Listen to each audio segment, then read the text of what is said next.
trying to make our community better and stronger than Goldie Solomon. Certainly no one matches her attendance record at public meetings. If everybody in our community were as committed as Ms. Solomon, I have no doubt that I would be very comfortable that our American community would grow stronger and better every day. So I want to thank you for your real public commitment.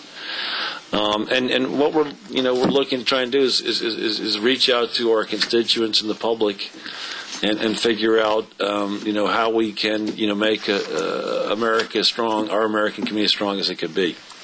So what I wanted to is initiate the conversation on the board tonight is our second floor here in the town offices has remained empty now for a year. The Village of Portchester moved to their new offices. We haven't been able to rent those offices. So I think we have an in-kind situation. We have office space that can be used. And what I wanted us to think about was how we might offer that space to community-based organizations prepared to work with the town to make our community a model American community.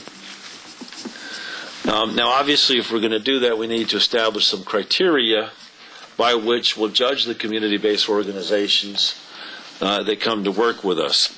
So I wanted to try and see if we could put together a sort of a plan between now and the next meeting. I was going to ask Town Attorney Noto if you could draft some criteria by which those looking to use our offices might come in and participate and use our offices to further their community outreach activities.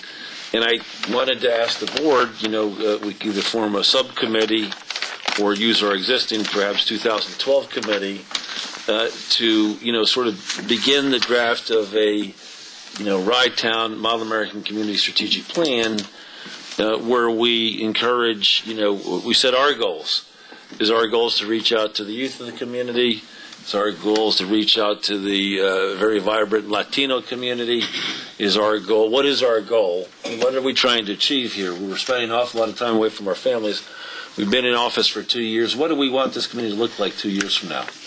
And what community-based organizations would we like to encourage to participate to further our ends? So that's sort of the idea.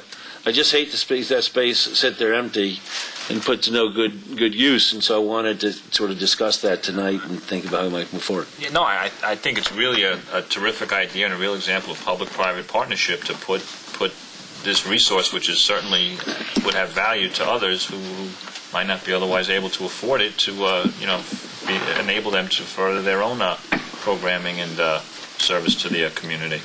So. Terrific. So, Town Attorney Noto, if you could come up with some criteria, and does anybody on the board wants to work on, sort of putting the beginning touches of sort of a model American community plan, or or I don't know if we get. I'm sort of brainstorming here. I don't have a definitive vision how we do it. Clearly, the criteria, and again, how are we going to judge people? And I think that depends in part what we're looking to achieve for the town over the next couple of years. But I think we'll have to decide how we, are going to decide on who gets the space. And I think there's two potential proposals. You could make it permanent space, or some of the space could be permanent.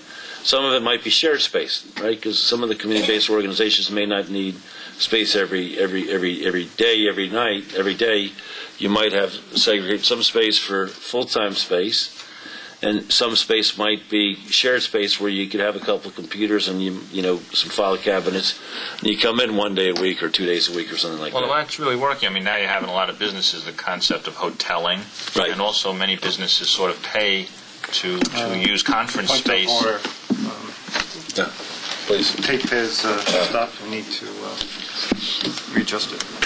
Okay, this is where I sing. I go to sing again. Do you want to just move this one to that? Oh, yeah. That's right.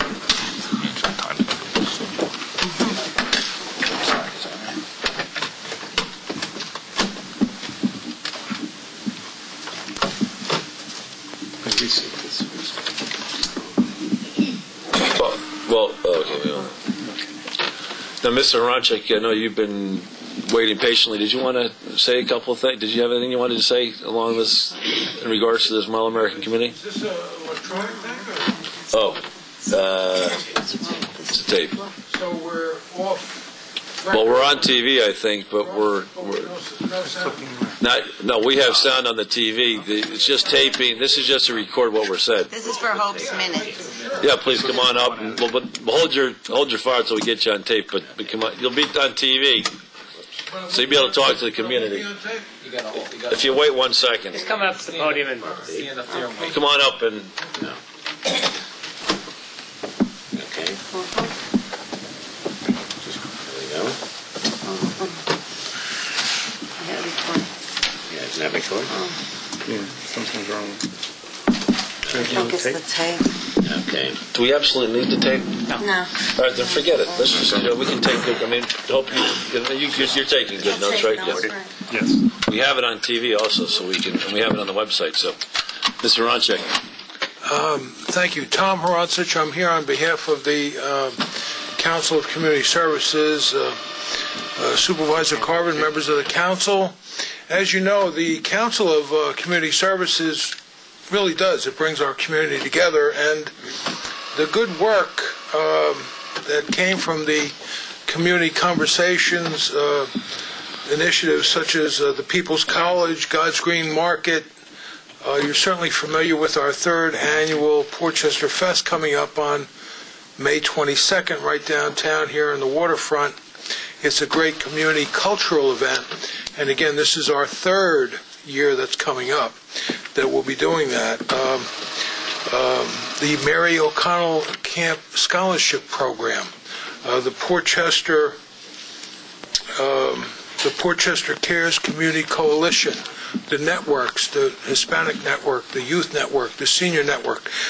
These are examples of services in our community, and they're really very important and needed.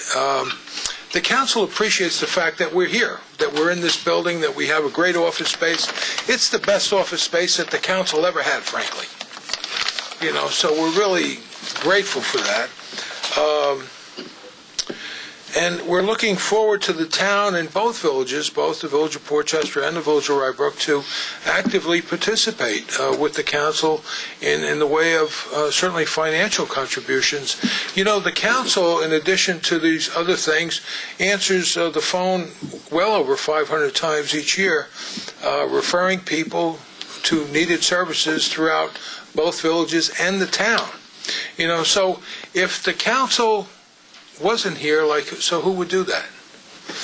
So then you say, well, maybe government would have to do that. Government would have to pick up something else, and then we come to say that government really can't do it all, and we all know that, we're all aware of that. So the council is really like a great partner, and that's what we're asking. We're asking you to seriously consider the council for this, financial participation, because it's really desperately needed. I mean, we know it's a difficult time period, but for a small organization like the council, our budget is something like $160,000. It's about all it is. It's tough out there. It's tough out there. And again, we think that all of this work is needed, and you just mentioned this thing about this Model American Community. I think that's kind of exactly one of the initiatives that the council is addressing right now, and has been working on this, and all of these organizations coming together with the Portchester Cares Community Coalition. It's rather amazing, and we've gotten grants for this, etc. So I think that we have a little bit of a jump start, and when you take the programs into consideration, like the Portchester Fest, a great cultural event, God's Green Market, I don't know the number of people that we feed with fresh fruits and vegetables offhand, but there are hundreds of them. And now we're talking about, instead of going upstate and doing the farming, doing it right here in Portchester over at the Portchester Middle School. So I think the council makes great use of volunteers. I